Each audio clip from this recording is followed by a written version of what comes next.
Assalamualaikum warahmatullahi wabarakatuh. Baik teman-teman para pejuang CPNS dimanapun Anda berada. Jumpa kembali di video ini. Pada video ini kita akan bahas tentang barisan bilangan ya.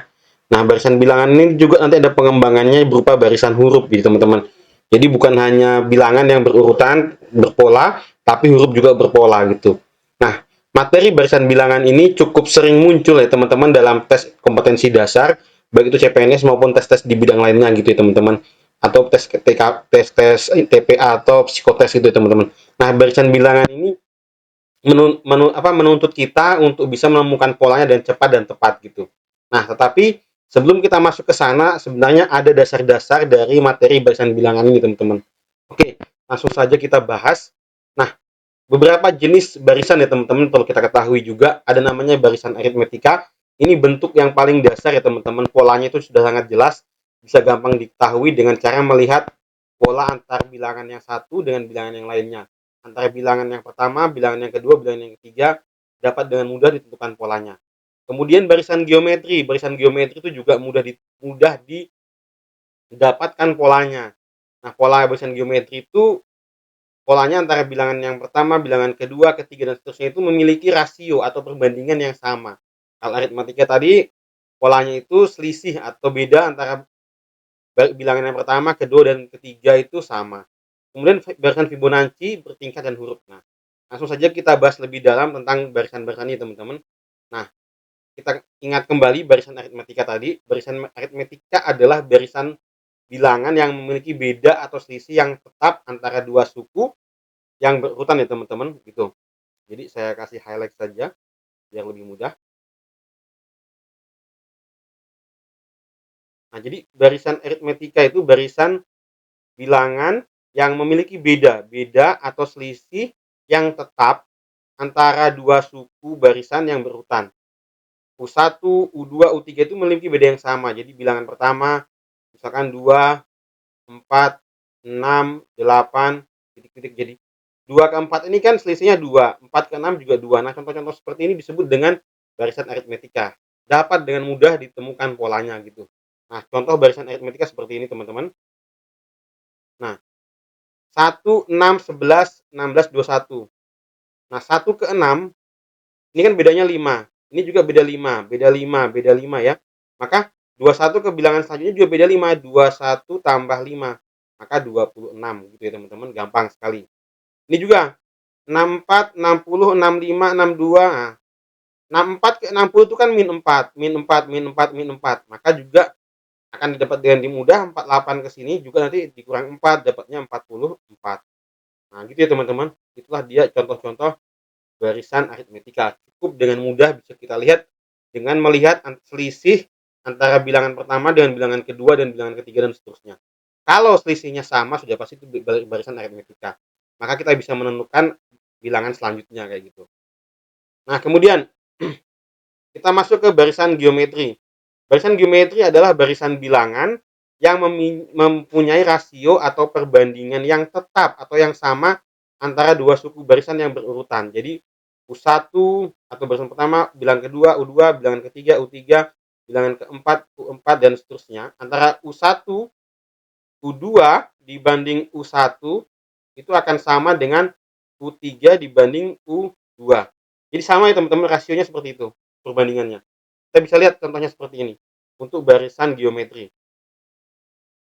2, 4, 8, 16. 2 ke 4 ini kan 4 dibagi 2 ya, atau 4, 4 dibagi 2, 4 dibagi 2, 2. 8 dibagi 4 juga 2.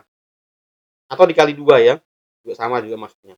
Maka itu disebut dengan barisan geometri. Dia selisih dia, bukan selisih tapi perbandingan rasio atau bisa dikali atau dibagi gitu. Itu barisan geometri. Oke. Kayak ini 100 ke 20 ini kan dibagi 5. Sini 20 ke 4 kan juga bagi 5. 4 ke 08 kan juga bagi 5. Nah, ini disebut dengan rasionya dibagi 5 atau 1/5. Itu disebut barisan geometri. Polanya seperti itu. Nah, kemudian barisan Fibonacci. Nah, ini agak berbeda dari barisan yang tadi. Kita harus mendapatkan menggunakan pengetahuan yang lebih lagi agar bisa mendapatkan polanya. Jadi cirinya barisan Fibonacci itu adalah barisan yang tiap angkanya diperoleh dari menjumlahkan dua angka sebelumnya Pada umumnya seperti itu.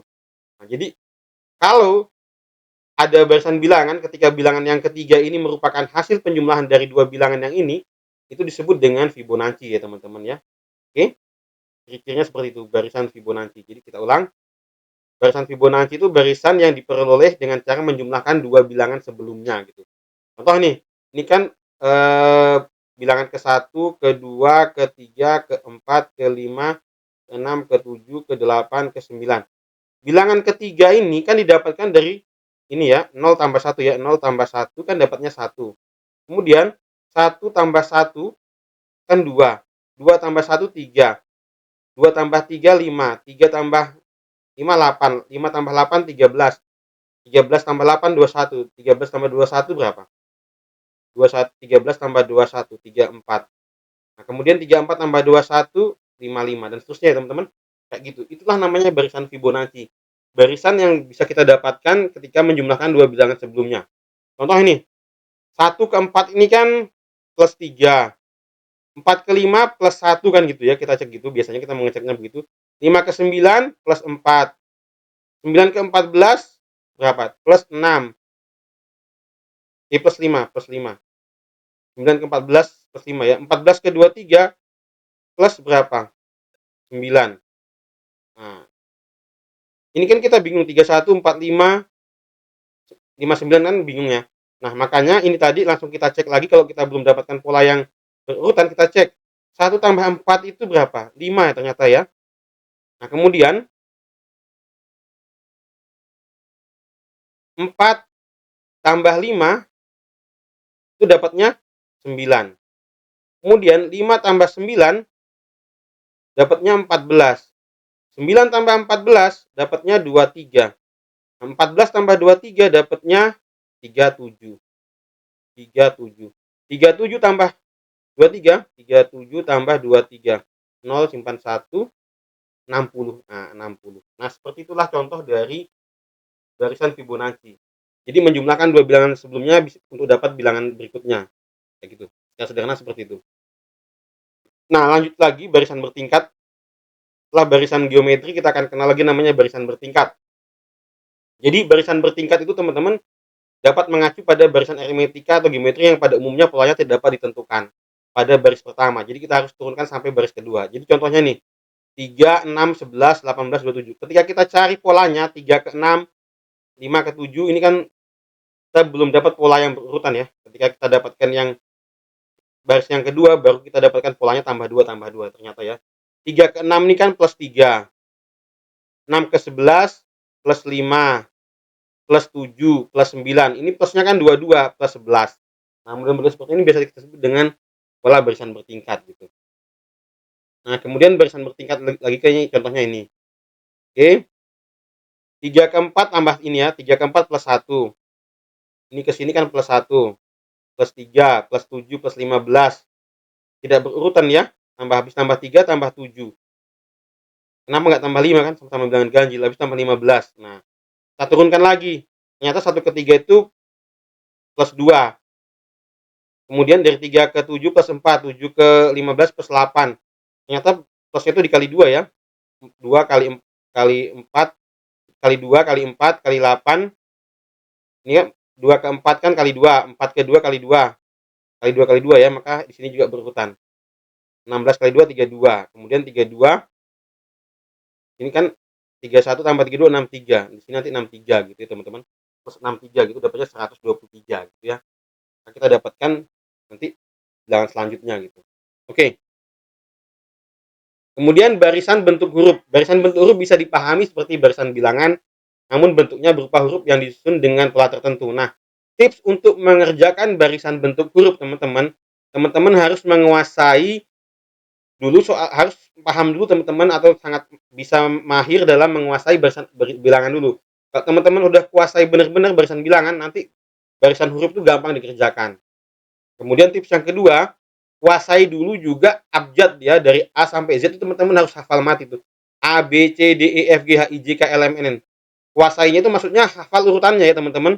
Jadi misalkan A, B, C, D, E, F, G, H, I, J, K, L, M, N sampai O, P, Q, R, S, X, Y, X, Y, Z gitu kan teman-teman. Ya, gitu teman-teman ya. Ini kan kalau A ini 1, ini 2, ini 3, ini 4, 5, 6, 7, 8, 9, 10, titik-titik sampai ini berapa gitu kan, urutannya kan gitu ya teman-teman. Ya, itu bentuk barisan huruf. Nah, contohnya kayak gini. Nah, ini nanti akan kita bahas di video selanjutnya ya teman-teman ya.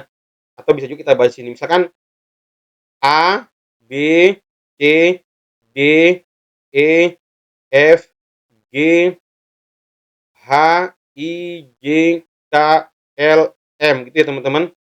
Nah, kemudian kita cari polanya. Di sini polanya itu 1, 2, 3, 4, 5, 6, 7, 8, 9, 10, 11, 12, 13. Nah, kita lihat A itu berapa? A itu 2. C itu berapa? C 3. E 5. Kemudian G 7. G 7 ya, ini 2, 3, 5, 7. I berapa? I 9. Kemudian K berapa? K 11. Ya. Polanya berapa teman-teman? Ganjil ya, tambah 2, tambah 2, tambah 2, tambah 2 berarti 13. Ini 15. Yang ke-15 berapa? Yang ke-13 itu M ya. 13 M. M yang C.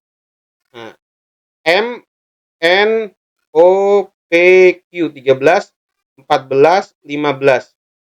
M itu dengan O ya, berarti M dengan O. Jawabannya yang E. MO gitu ya teman-teman. Nah, cukup mudah. Nah, sebenarnya secara sederhana seperti itu cara mengerjakannya. Tapi kalau kita sudah mahir, kita tidak perlu lagi buat hurufnya ini berupa angka-angka, ini langsung saja kita bisa tebak-tebak seperti teman-teman ya. Oke, untuk latihan soalnya nanti kita bahas di video selanjutnya supaya tidak panjang video ini. Terima kasih. Assalamualaikum warahmatullahi wabarakatuh.